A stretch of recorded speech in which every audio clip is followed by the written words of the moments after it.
Alright, so I'm sure all of you have heard the rumors by now. And I'm not here to gloat and tell you I told you so. But I am.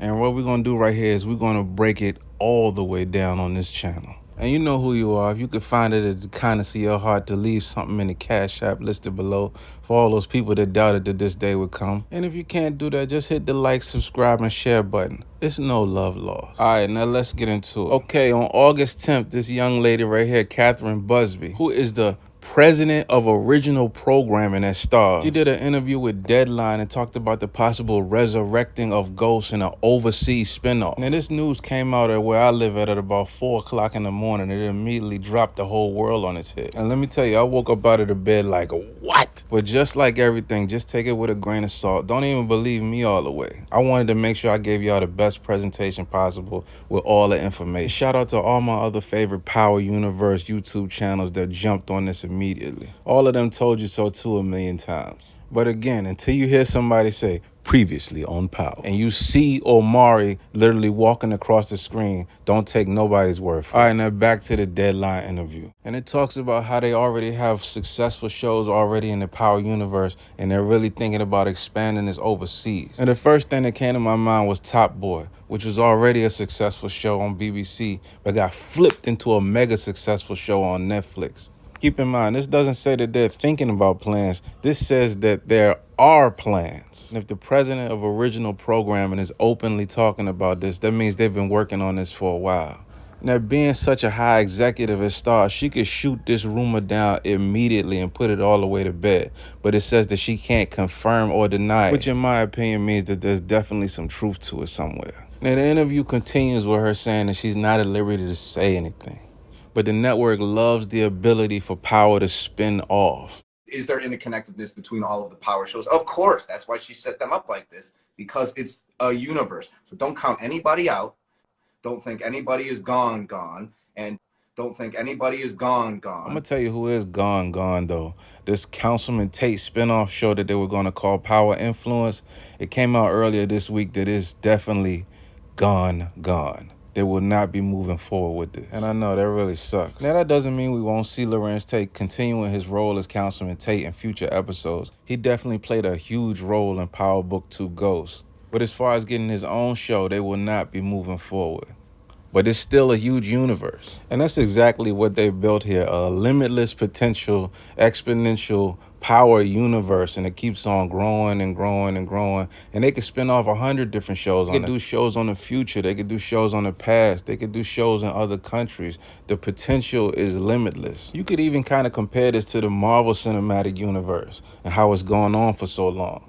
Because if you think about it, if you was 8 years old, let's say you was 15 years old back when Iron Man 1 came out in 2008. You're almost 30 now. And Power Episode 1 debuted in June 7th of 2014. That was 8 years ago. Some of y'all are literally grown up with these characters. So for a character like Ghost, that's why it's so hard for so many people to let go. Everybody want to know, is Ghost really dead, bro? Like, why they want to know, Fred? Cause you know why I'm asking. We never seen a character. We never seen nobody like that. I'm going to get to what was said in this interview in just a second, but I'm not finished saying how much I told you so. Jason Sakara, who plays Tommy, recently posted this on Instagram. Come on, man. Not only a photograph of you and Ghost, but the specific episode and the cryptic caption foreshadowing what could happen.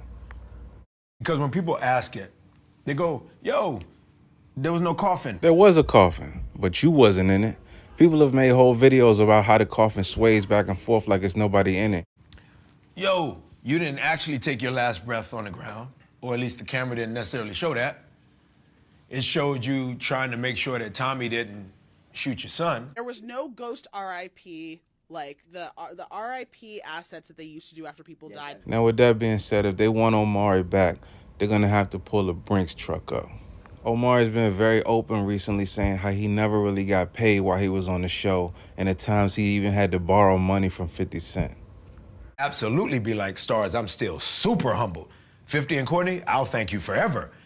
But all of them know he didn't really make no money. And it was early. He felt like, damn, oh, you can't be messed up. You need money. And it was the summer, and it was after season 1, and then it was the summer after season 2, and he gave me $20,000, and the next summer he gave me 23, and I absolutely, because he adores Jay and the kids. He might like them more than me. It was absolutely given in a way of like, you know, take care of the family, bro. Use that. Now, I don't know the ins and outs of the actual business aspect of what went down with this, but this is an absolute travesty, in my opinion. And the guy, like he said, he was definitely the face of the entire network. People were literally subscribing to Starz specifically to watch Power and then canceling it. I remember that being a big thing. But if he finally comes back, they're gonna have to pay him everything that he's owed plus interest. Now, shout out to whoever made this point about Ramona wasn't at the funeral. And some might say, well, you know, she's running for a high political office and she doesn't really need to be seen at some gangland shooting funeral. But we know from watching the final episode of Power that the Democratic Party was still fully supporting him. And I haven't made a ghost funeral theory video, so we probably could dive into this whole thing in another video. But the fact that Joseph actually likes this theory and he says that in the comment is another speculation that there's definitely some truth to this. But that's all, man. I'm gonna leave y'all for now. If y'all have any theories about what could take place going forward in the future, where do you think the overseas spinoff of Power will be, and what direction you think they're gonna be going with the Power universe next? And definitely stay tuned and watching Raising Cain, and we're gonna be covering all of those episodes here. And as always, leave your comments and your theories below. It really helps out the algorithm and helps out this channel. I'm gonna leave y'all with a clip from the Crew Has It podcast with Miss Kemp talking about the show. Question, but so Ghost is dead. We said kill. Courtney, we need to know on Crew Has It, because they asked me, and I'd be like, yes, the nigga died. And they're like, no, he's not. He's coming back. I'm like... Here's how I'm going to answer that. There was no Ghost RIP, like the RIP assets that they used to do after people died. Yeah. And there is more story to tell.